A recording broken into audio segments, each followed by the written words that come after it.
Alright, my name is Ross Shaw. I'm one of the Indiana Territorial Mounted Rangers. We are a reenactment group that presents what the mounted militia in the Indiana Frontier Territory would have been around 1809 to the War of 1812.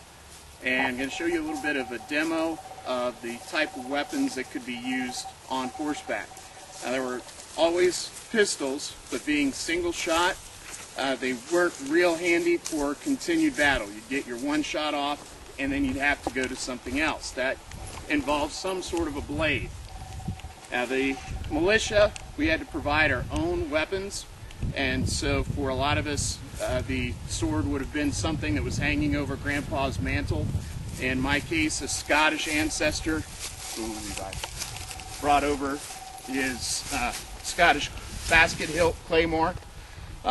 And this was a very handy weapon for charging down on the enemy, where you've got at least 1,000 pounds worth of horse and man together, riding at full charge, swinging this with all the strength that he's got.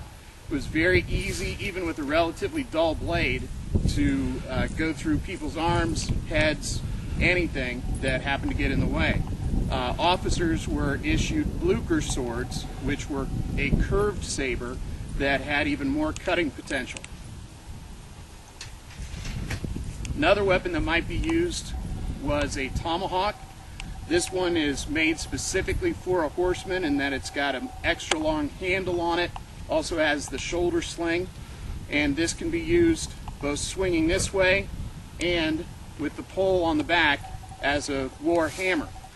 This could even be used against other swords, because when the sword comes up against you, you're able to catch the blade between the handle and the tomahawk head and rip it right out of your opponent's hands and then come in on them.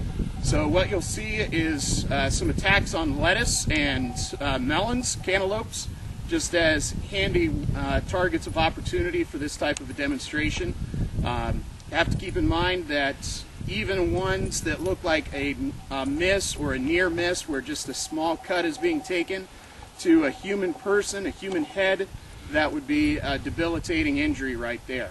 So we'll go ahead and show you some of this demonstration of actually